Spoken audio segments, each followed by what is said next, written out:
انما يخشى الله من عباده العلماء۔ بخاری شریف میں ایک طویل روایت ہے جس میں رسول اکرم صلی اللہ علیہ وآلہ وسلم کا ایک خواب روایت کیا گیا ہے، جس میں عالم برزخ کے خاص عذابوں کا ذکر ہے۔ آپ صلی اللہ علیہ وآلہ وسلم نے فرمایا کہ میں نے آج رات خواب دیکھا ہے کہ دو شخص میرے پاس آئے اور میرا ہاتھ پکڑ کر مجھ کو ایک مقدس زمین کی طرف لے چلے۔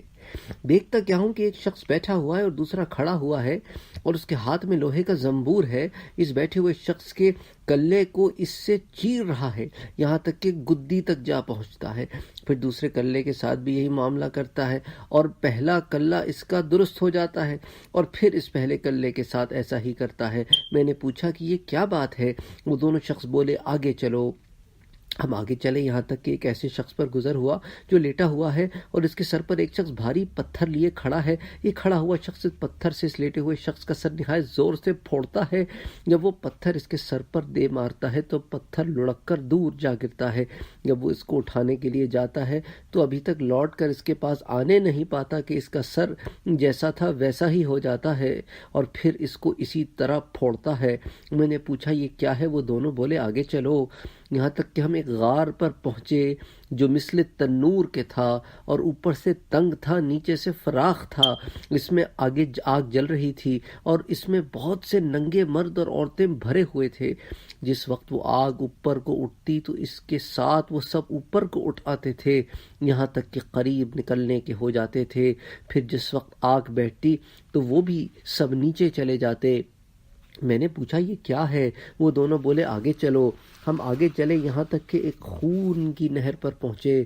اس کے بیچ میں ایک شخص کھڑا ہے اور نہر کے کنارے پر ایک شخص ہے جس کے سامنے بہت سے پتھر پڑے ہیں۔ وہ نہر کے اندر والا شخص نہر کے کنارے کی طرف آتا ہے اور جس وقت وہ نکلنا چاہتا ہے یہ کنارے والا شخص اس کے منہ پر پتھر اس زور سے مارتا ہے کہ وہ پھر اپنی پہلی جگہ پر جا پہنچتا ہے۔ پھر جب بھی وہ کنارے کی طرف آنا چاہتا ہے اسی طرح پتھر مار کر ہٹا دیتا ہے۔ میں نے پوچھا یہ کیا ہے؟ وہ دونوں بولے آگے چلو۔ ہم آگے چلے یہاں تک کہ ایک ہرے بھرے باغ میں پہنچے۔ اس میں ایک بڑا درخت ہے اور اس کے نیچے ایک بوڑھا آدمی ہے اور بچے ہیں۔ اس درخت کے قریب ایک اور شخص بیٹھا ہوا ہے اور اس کے سامنے آگ جل رہی ہے جسے وہ دھونک رہا ہے۔ پھر وہ دونوں مجھ کو چڑھا کر درخت کے اوپر لے گئے۔ وہاں ایک گھر درخت کے بیچ میں نہایت عمدہ تھا۔ اس میں مجھے داخل کر دیا۔ میں نے اس گھر سے اچھا گھر کبھی نہیں دیکھا۔ اس میں بہت سے مرد اور بوڑھے، جوان عورتیں اور بچے تھے۔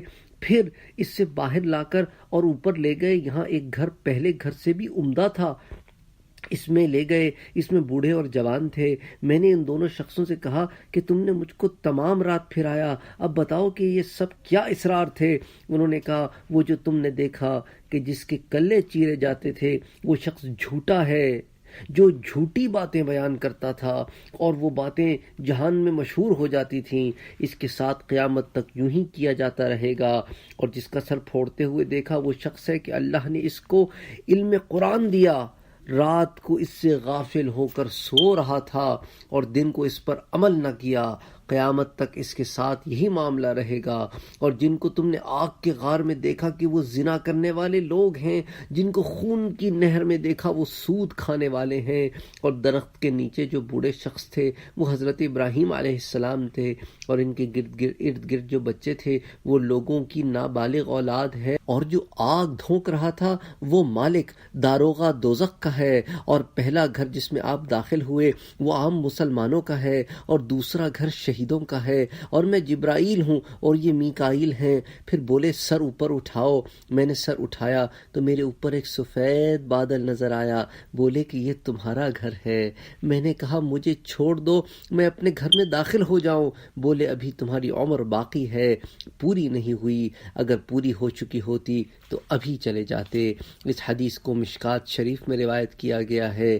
اب اس حدیث سے علماء نے لکھا ہے کہ ہمیں یہ فائدہ ہے کہ ہمیں یہ جاننا چاہیے کہ انبیاء کا خواب وہی ہوتا ہے، یہ تمام واقع سچے ہیں۔ اس حدیث سے کئی چیزوں کا حال معلوم ہوا۔ اول جھوٹ کا کہ کیسی سخت سزا ہے، دوسرے عالم بے عمل کا، دوسرے ایسے عالم کا جو بے عمل ہو، اور تیسرے زناکار کا، اور چوتھے سود کھانے والے کا۔ خدا سب مسلمانوں کو ان کاموں سے محفوظ رکھے، آمین۔ وفوق كل ذي